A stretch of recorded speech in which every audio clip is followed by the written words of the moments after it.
আমাদের আজকের বিষয় ক্লাস 9 ভৌত বিজ্ঞানের পরমাণুর গঠন। এই চ্যাপ্টারে আমরা কিছু কিছু বিষয়ের উপর ফোকাস করব।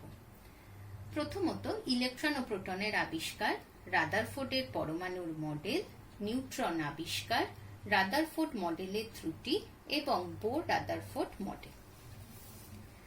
আমরা সবাই জানি পরমাণুর মধ্যে প্রধান তিনটি স্থায়ী অবপারমাণবিক কণা থাকে, ইলেকট্রন, প্রোটন ও নিউট্রন। প্রথমে আমরা জানব ইলেকট্রন ও প্রোটন আবিষ্কারের কথা। বিজ্ঞানী উইলিয়াম ক্রুগস তড়িৎমোক্ষম নলে খুব কম চাপে উচ্চ বিভব সৃষ্টি করে ক্যাথোড রশ্মি উৎপত্তি করেন। এরপর জে জে থমসন বিভিন্ন পরীক্ষা থেকে প্রমাণ করেন ক্যাথোড রশ্মি হল ঋণাত্মক তড়িৎগ্রস্ত কণার স্রোত, যা ক্যাথোডের ঋণাত্মক তড়িতের প্রভাবে পরমাণু থেকে বিকর্ষিত হয়ে সৃষ্টি হয়। এই কণাই হল ঋণাত্মক তড়িৎগ্রস্ত ইলেকট্রন। আমরা জানি পরমাণু নিস্তড়িত, সুতরাং যেহেতু পরমাণুতে ঋণাত্মক আধানগ্রস্ত ইলেকট্রন থাকে, তাই নিশ্চয়ই পরমাণুতে ধনাত্মক আধানগ্রস্ত কণাও থাকবে। বিজ্ঞানী গোল্ডস্টাইন তড়িৎমোক্ষম নলে অ্যানোড রশ্মি উৎপাদনের মাধ্যমে পরমাণুতে ধনাত্মক তড়িৎগ্রস্ত কণার অস্তিত্বের কথা জানান। বিজ্ঞানী রাদারফোর্ড এই কণার নাম দেন প্রোটন। কিন্তু এই প্রোটন ও ইলেকট্রন পরমাণুতে থাকে কিভাবে? তার জন্য বিজ্ঞানী রাদারফোর্ড আলফা কণা বিচ্ছুরণের একটি পরীক্ষা করেন। এই পরীক্ষায় রাদারফোর্ড তেজস্ক্রিয় বিসমাথের একটি আইসোটোপ ব্যবহার করেন এবং এই তেজস্ক্রিয় বিসমাথের আইসোটোপ থেকে আলফা কণা নির্গত হয়ে 0.0004 মিলিমিটার একটি পাতলা সোনার পাতের উপর পড়ে এবং এই পাতলা সোনার পাতের বাইরের দিকে তিনি জিঙ্ক সালফাইড প্রলিপ্ত একটি পর্দা রাখেন। আলফা রশ্মিগুলি সোনার পাতের ওপর পড়ে যে আলফা রশ্মিগুলি সোনার পাত ভেদ করে যায়, তারা এই জিঙ্ক সালফাইড প্রলিপ্ত পর্দায় উজ্জ্বল আলোকবিন্দু সৃষ্টি করে। এবার আমরা জানব এই আলফা রশ্মি কি। এই আলফা কণা হল ধনাত্মক ধর্মী। আলফা কণা হল ধনাত্মক আধানযুক্ত হিলিয়াম কণা।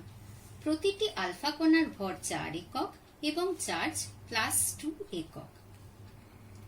রাদারফোর্ড যে এই পরীক্ষাটি করলেন, তিনি কিছু পর্যবেক্ষণ লক্ষ্য করলেন।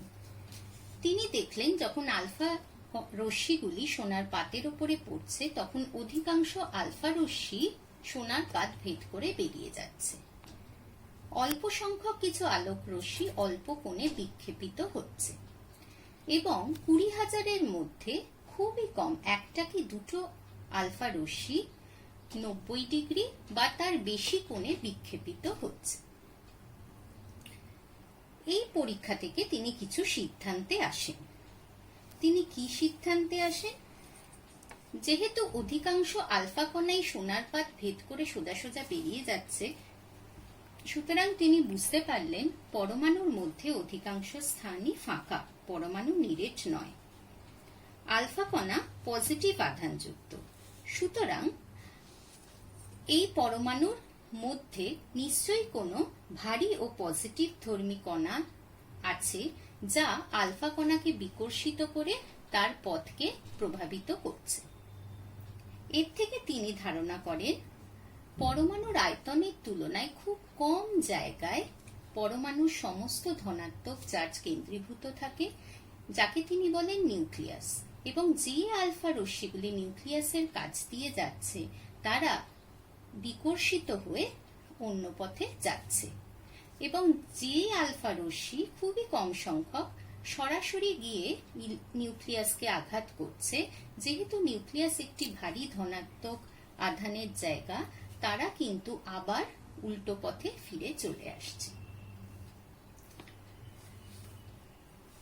এই পরমাণুর নিউক্লিয়াসের বাইরে ইলেকট্রন ঘুরতে থাকে, কিন্তু ইলেকট্রন কণার ভর এতই নগণ্য। আমরা জানি আলফা কণার ভর এই ইলেকট্রন কণার ভরের প্রায় 7500 গুণ বেশি, সুতরাং এই নগণ্য ইলেকট্রনগুলি আলফা কণার গতিপথকে প্রভাবিত করতে পারে না। সুতরাং ইলেকট্রনের কাছ দিয়ে যাওয়ার সময় আলফা কণাগুলি সোজা বেরিয়ে যায়। রাদারফোর্ড এই যে পরীক্ষা করেছিলেন, সেইখান থেকে তিনি যা সিদ্ধান্তে এসেছিলেন তার উপরই ভিত্তি করে তিনি পরমাণুর মডেল দেন। রাদারফোর্ডের পরমাণুর মডেল অনুযায়ী পরমাণুর দুটি অংশ, পরমাণুর কেন্দ্রক এবং নিউক্লিয়াসের বাইরে ইলেকট্রন মহল। পরমাণুর নিউক্লিয়াসে সমস্ত পজিটিভ আধান একসাথে কেন্দ্রীভূত থাকে। আমরা জানি পরমাণু নিউক্লিয়াসে প্রোটন থাকে, সুতরাং সমস্ত প্রোটনই পরমাণুর কেন্দ্রে থাকে এবং যেহেতু ইলেকট্রনের ভর নগণ্য, সুতরাং পরমাণুর ভর হয় নিউক্লিয়াসে উপস্থিত প্রোটনের ভরের সমান। রাদারফোর্ড আরো বলেন যে পরমাণু নিরেট নয়, তার অধিকাংশ স্থানই ফাঁকা এবং পরমাণু সমস্ত ভর নিউক্লিয়াসের মধ্যেই কেন্দ্রীভূত থাকে এবং যেহেতু নিউক্লিয়াস একটি খুব ছোট জায়গা, সুতরাং এর ঘনত্ব খুব বেশি হয়। পরমাণুর সবচেয়ে সুস্থিত অংশ হলো এই নিউক্লিয়াস। ইলেকট্রনগুলি এই নিউক্লিয়াসকে কেন্দ্র করে বৃত্তাকার পথে চারদিকে আবর্তন করে। ইলেকট্রনগুলি আমরা জানি ঋণাত্মক ধর্মী, সুতরাং এই ঋণাত্মক আধানযুক্ত ইলেকট্রনকে নিউক্লিয়াসে অবস্থিত প্রোটন আকর্ষণ করবে, তড়িৎ আকর্ষণ বলে। সুতরাং ইলেকট্রনগুলির ওপর নিউক্লিয়াসের দিকে একটি বল ক্রিয়া করে। আবার যেহেতু ইলেকট্রনগুলি ঘূর্ণায়মান, এই ইলেকট্রনের ওপর কেন্দ্রাতিক বা অপকেন্দ্র বলের জন্য একটি বল কাজ করবে, যে বলটি ইলেকট্রনকে নিউক্লিয়াস থেকে বাইরের দিকে নিয়ে যাওয়ার চেষ্টা করবে। সুতরাং একই ইলেকট্রনের উপর দুটি সমান এবং বিপরীতমুখী বল ক্রিয়া করে। এর ফলে ইলেকট্রনগুলি বৃত্তাকার কক্ষপথে ঘুরতে পারে। এরপরে আমরা আসব নিউট্রন আবিষ্কারের কথায়। আমরা জানলাম পরমাণুর ভর পরমাণুতে উপস্থিত মোট প্রোটনের ভরের সমান হবে, কিন্তু প্রকৃতপক্ষে দেখা যায় হাইড্রোজেন পরমাণু ছাড়া আর কোনো মৌলের পরমাণুর ভরই ওই পরমাণুতে উপস্থিত প্রোটনের ভরের সমান হয় না। যেমন ধরা যাক হিলিয়াম পরমাণুর কথা। হিলিয়াম পরমাণুতে দুটি প্রোটন আছে, সুতরাং রাদারফোর্ডের মডেল অনুযায়ী হিলিয়াম পরমাণুর ভর 2 একক হওয়া উচিত, কিন্তু প্রকৃতপক্ষে হিলিয়াম পরমাণুর ভর হচ্ছে 4 একক। সুতরাং এর থেকে বিজ্ঞানীরা ধারণা করেন যে নিউক্লিয়াসের মধ্যে নিশ্চয়ই আরো কোনো ভারী নিস্তড়িত কণা উপস্থিত আছে। এরপরে বিজ্ঞানী স্যাডউইক বেরিলিয়াম ধাতুর ওপর পোলোনিয়াম থেকে নির্গত আলফা কণা নিক্ষেপ করে এক নিস্তড়িত কণার অস্তিত্ব প্রমাণ করেন, যার নাম দেন তিনি নিউট্রন।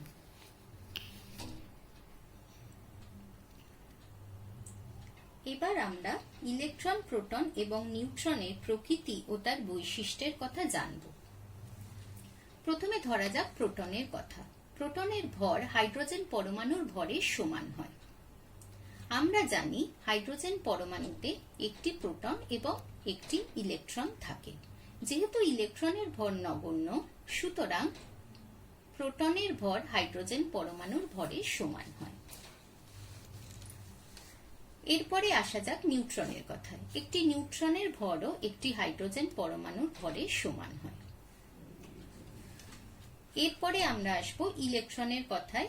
আমরা এই চার্টে দেখতে পাচ্ছি একটি ইলেকট্রনের ভর একটি হাইড্রোজেন পরমাণুর ভরের 1/1837 অংশ। এই ভগ্নাংশটা দেখেই আমরা বুঝতে পাচ্ছি যে ইলেকট্রনের ভর প্রোটন ও নিউট্রনের তুলনায় কতটা নগণ্য হয়। এরপরে চলে আসি আমরা তড়িৎ আধানের প্রকৃতির বিষয়। প্রোটনে আমরা জানি ধনাত্মক আধান থাকে।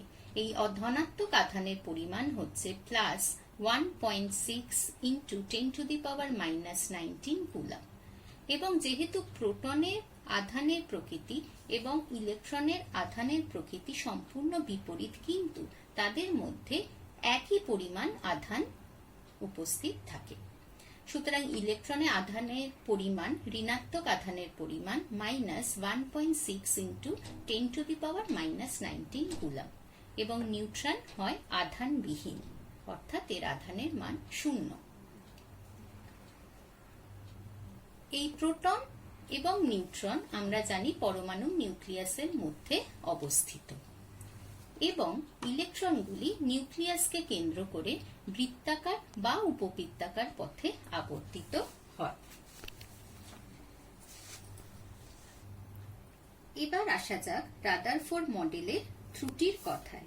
বিজ্ঞানী নিলস বোর বলেন, একটি ধনাত্মক চার্জযুক্ত নিউক্লিয়াসকে কেন্দ্র করে যদি ঋণাত্মক চার্জযুক্ত ইলেকট্রন বৃত্তাকার পথে ঘুরতে থাকে, তবে তাপগতিবিদ্যার নিয়ম অনুসারে এটি ক্রমাগত শক্তি বিকিরিত করতে থাকবে।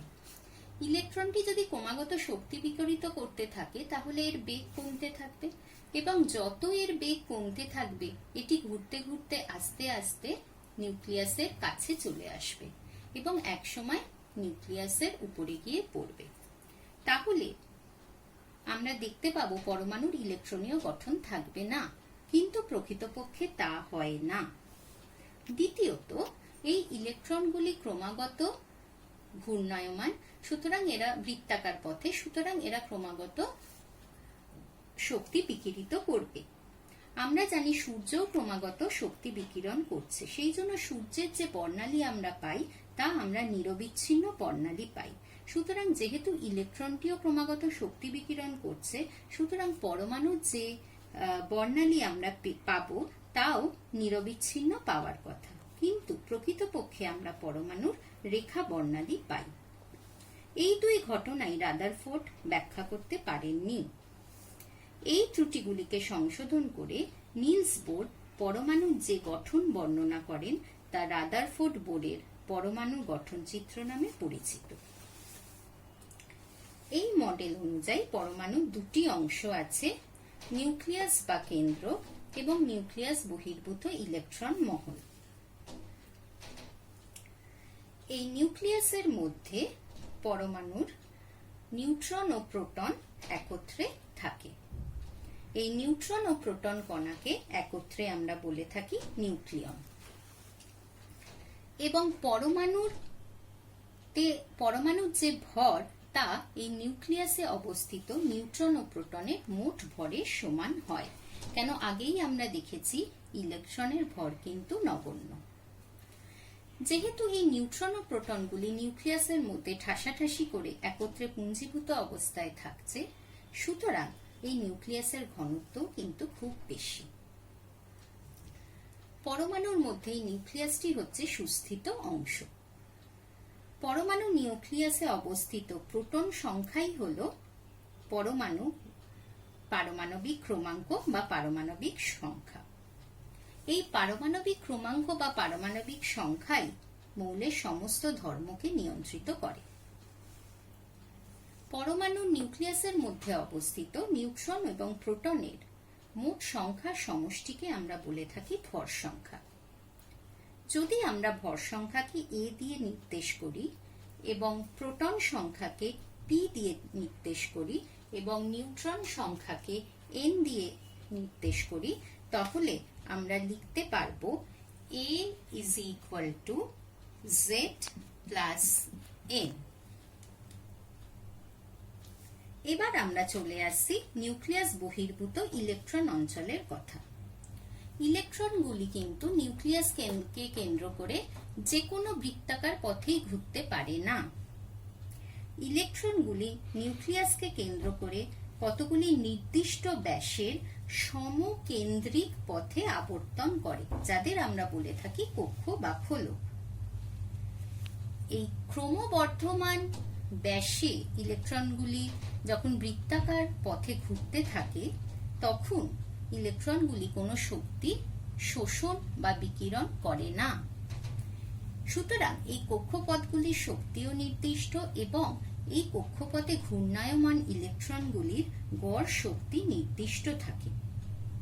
এর ফলে ইলেকট্রনগুলি কখনোই কিন্তু কক্ষপথ থেকে বিচ্ছিন্ন হয়ে যায় না। এই যে নির্দিষ্ট কক্ষগুলি, এগুলোকে বলা হয় স্টেশনারি অরবিট। বিভিন্ন শক্তি বিশিষ্ট এই স্টেশনারি অরবিটগুলিকে আমরা মুখ্য শক্তি স্তর বা এনার্জি লেভেলও বলি, যাকে আমরা এন দিয়ে নির্দেশ করে থাকি। এনকে বলা হয় মুখ্য কোয়ান্টাম সংখ্যা।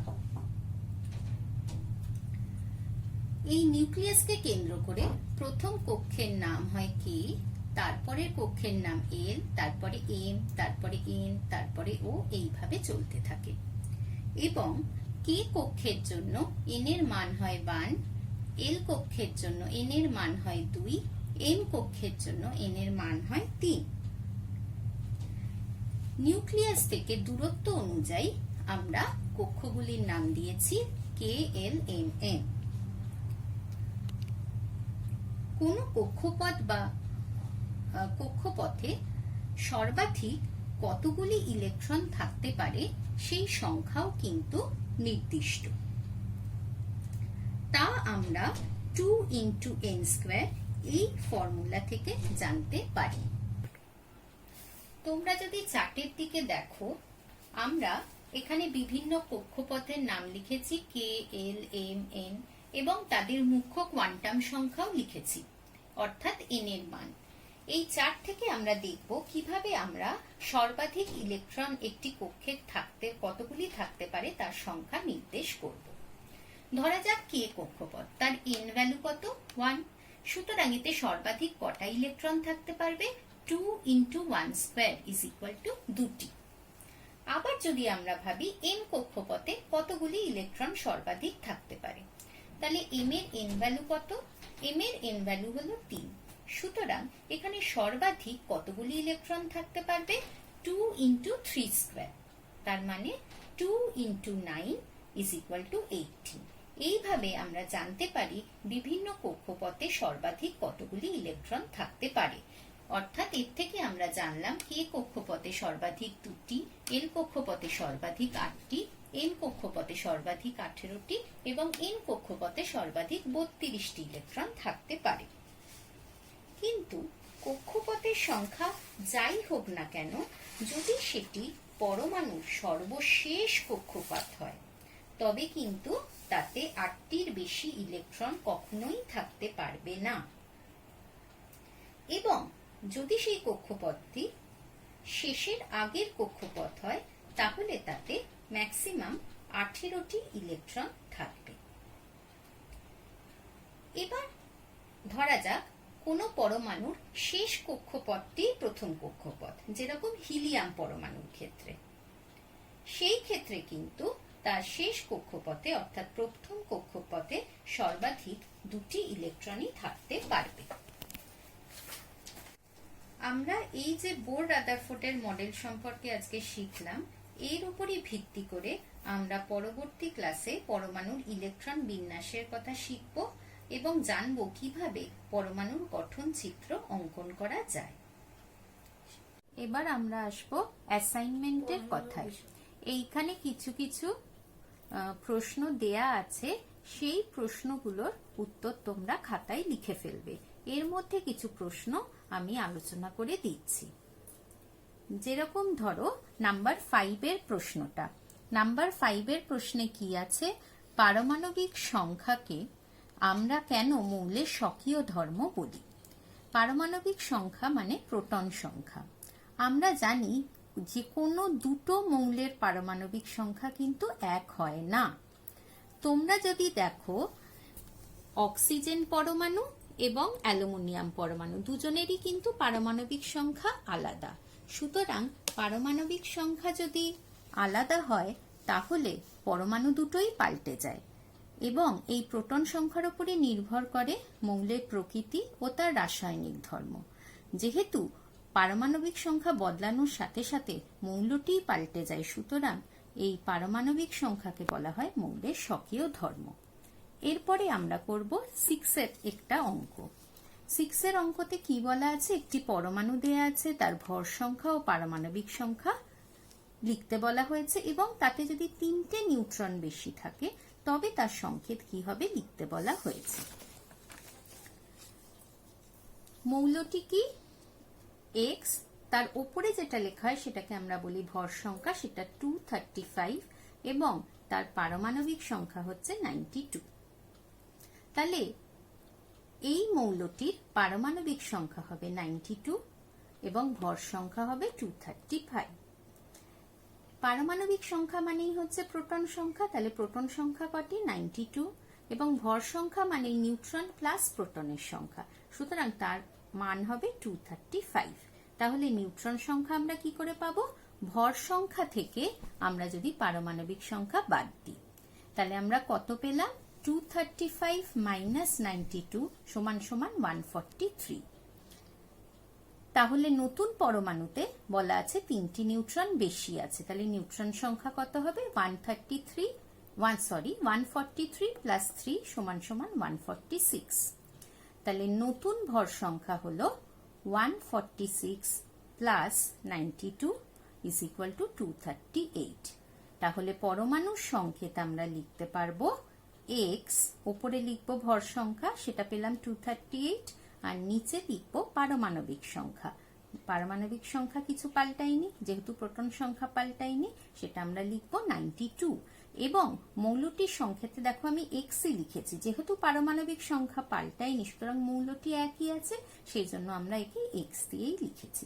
তাহলে এইভাবে আমরা অ্যাসাইনমেন্টের বাকি যা যা প্রশ্ন আছে সেগুলোও করব এবং যেগুলো আমি বলে দিলাম সেগুলোও তোমরা লিখবে। স্কুল খুললে মিসেরা তোমাদের খাতা দেখে দেবে এবং যেহেতু সীমিত সময় তোমাদের যদি বুঝতে কিছু অসুবিধে হয় তাহলে মিসেরা সেগুলো আবার বিশদভাবে তোমাদের বুঝিয়ে বলবে।